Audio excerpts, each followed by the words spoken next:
జగన్ ప్రభుత్వం అధికారంలోకి వస్తే ప్రజల భూములన్నీ జగన్మయం అవుతుందని న్యాయవాది కప్పల సునీల్ అన్నారు. శుక్రవారం ఆత్రేయపురం మండల టీడీపీ అధ్యక్షులు ముదునూరి వెంకటరాజు గబ్బర్ సింగ్ ఇంటి వద్ద ఏర్పాటు చేసిన మీడియా సమావేశంలో న్యాయవాది కప్పల సునీల్, ఆలమూరి రాష్ట్ర టీడీపీ న్యాయ విభాగ ప్రధాన కార్యదర్శి ఎంఎస్ ప్రసాద్, ఎం సోమరాజులు మాట్లాడుతూ ల్యాండ్ టైటిల్ యాక్ట్పై వివరించారు. ప్రభుత్వం వచ్చిన తర్వాత భూములు ఎలా కబ్జా చేయాలి, ఏ విధంగా దోచుకోవాలనే ఉద్దేశంతో వాళ్ళు దోచుకున్నట్లయితే ఆ కక్షిదారుడు, ఆ భూమి యజమాని మళ్ళీ కోర్టుకు వెళ్తారనే ఉద్దేశంతో, కోర్టుకు వెళ్ళిన తర్వాత ఇంజక్షన్ కానీ స్టే కానీ ఏమైనా తెచ్చుకుంటారనే ఉద్దేశంతో ఏమీ వెళ్లకుండా చేయాలని ఈ చట్టం రూపొందించడం జరిగింది.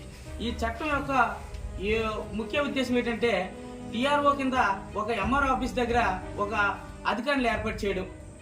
అంటే ఎవరు ఏర్పాటు చేస్తారు? ఒక రాజకీయ నాయకులు, ఎమ్మెల్యే, ఎంపీ ఒక అధికారులు ఏర్పాటు చేయడం. ఆ అధికారులే తీర్పు చెప్పడం. మనకి ఏదైనా సమస్య వచ్చినట్లయితే, మన భూమి ఎవరైనా కూడా దోచుకున్నట్లయితే వెంటనే మనం ఆ అధికారి దగ్గరికి వెళ్దాం.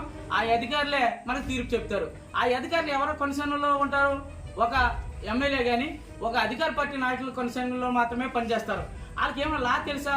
ఏమైనా లా చదువుకున్న వ్యక్తుల ఏమీ తెలియకోకుండా ఒక పొలిటికల్ ప్రెజర్తో పొలిటికల్ నాయకులు చెప్పిన విధానంగా తీర్పు చెప్పడం జరుగుతుంది. పోనీ ఆ తీర్పు మనకు నచ్చలేనట్లయితే కోర్టుకు వెళ్ళే హక్కు ఉందా? కోర్టుకు వెళ్ళడానికి హక్కు లేదు. కానీ వెళ్ళకపోతే చిన్నకారు రైతైనా ఏదైనా భూమి యజమానైనా హైకోర్టుల చుట్టూరు తిరగాలంటే వాళ్ళు ఎంత ప్రయాసపడాలి? ఒక్కసారి ఈ చట్టంలో మనం చూసినట్లయితే మన భూమి కానీ ఏదైనా ఒక ప్లాట్లు కానీ ఇల్లు కానీ ఇళ్ల స్థలాలు కానీ అన్నీ కూడా ఈ పరిధిలోకి వస్తాయి. మన ఇల్లు కానీ మన భూములు కానీ దోచుకోవాలంటే సింపుల్గా ఒక అవకాశం ఉంది.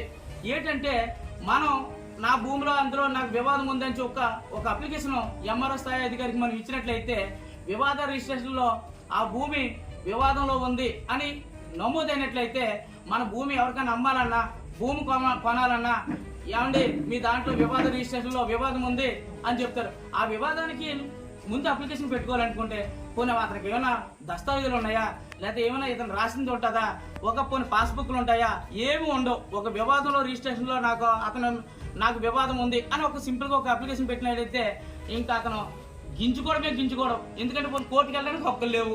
పోనీ అలాగని నీకు ఇతనికి హక్కులు ఏమున్నాయి, నా దాంట్లో వివాదంలోకి రావడానికి అడిగే హక్కు లేదు. ఆ టీఆర్ వాళ్ళు చెప్పిందే తుది నిర్ణయం అవుతుంది. మన భూమి, మన తాత నాడు వచ్చిన భూమిని మన పిల్లలకు కానీ ఎవరికైనా దానపట్ట రాయాలనుకుంటే ఆ సర్టిఫికేట్ తెచ్చుకోవాలి.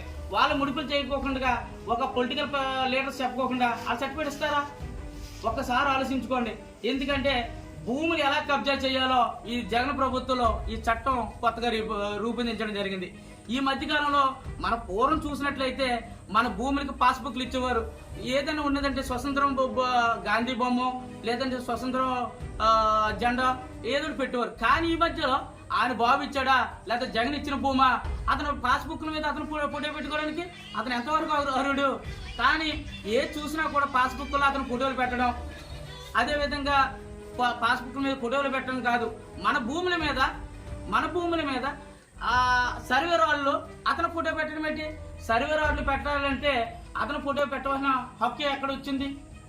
ఏదైనా ఒక భూమిలో కానీ ఏదైనా ఒక రాళ్ళ మీద బొమ్మ పెట్టారంటే ఒకే ఒక దిక్కున పెడతా ఉంటారు. ఒకసారి చూసినట్లయితే సమాధి రాడ్ల మీద ఫోటోలు పెడతా ఉంటారు. కానీ అది సమాధి రాడ్ల కింద అతను జగన్ గారు ఫోటో పెట్టడం అయితే ఎంతవరకు సమంజసం? అంటే ఈ విధంగా ఎలా దోచుకోవాలి, ఎలాగా వీళ్ళని ఇబ్బంది పెట్టాలి, ఈ చట్టం వచ్చినట్లయితే మేము కబ్జా చేయాలంటే ఏ విధంగా వస్తుంది అని ఈ రూపొందించిన ఈ చట్టం ఈ గత 2023 అక్టోబర్ 31న అమలులోకి తేవడం జరిగింది. అప్పటి నుండి మా న్యాయవాదులందరూ కూడా సుమారు 6 నెలల పాటు ధర్నా చేయడం జరిగింది. ఇదేంటి చట్టాలు ఇలా తీసుకురావడం, కోర్టు పద్ధతిలో లేవని చెప్పడం ఏంటని చెప్పి చేసినా కూడా మా ఒక్క మాట, మా రోదన ఒక్కసారి కూడా వినుకోకుండా దాన్ని ఈ మధ్యకాలంలో దాన్ని గజెట్ పబ్లికేషన్ తేవడం, రాష్ట్రపతి ఆమోదం పొందడం జరిగింది. కానీ ఇదే విధంగా ఈ చట్టం ఉన్నట్లయితే చిన్నకారు రైతులు కాదు, భూమి యజమానులు గడగల్లాడుతున్నారు. ఎందుచేతంటే ఏ భూమి లాక్కోవాలనుకున్నా సింపుల్గా ఒకటే పని, వివాద రిజిస్ట్రేషన్లో నమోదు చేసుకున్నట్లయితే అతని తర్వాత నా కాలు పట్టుకుంటేనే కానీ వేరేవాడు అమ్ముకునే దమ్ము ఉన్నవాడు ఎవడు ఉండడు. ఈ చట్టంలో కూడా తుది తీర్పు కూడా ఆ టీఆర్ఓల దగ్గర మనం పడవలసి ఉంటుంది. అందువల్ల మనం గ్రహించాలి, ఇది అందరూ కూడా తెలుసుకోవాలి. రేపొద్దున మన చిన్నకారు రైతులైనా పెద్దకారు రైతులైనా ఎవరైనా బతకాలనుకుంటే ఈ చట్టం ఉన్నట్లయితే ఎందుకు పనికిరారు. అందువల్ల అందరూ గ్రహించి ఈ చట్టం రద్దు చేయాలని చెప్పి మిమ్మల్ని అందరినీ ఈ ఈ పత్రికల పూర్వకంగా కోరుకుంటున్నాను. మీరు అందరూ ఒకసారి ఆలోచించుకోండి.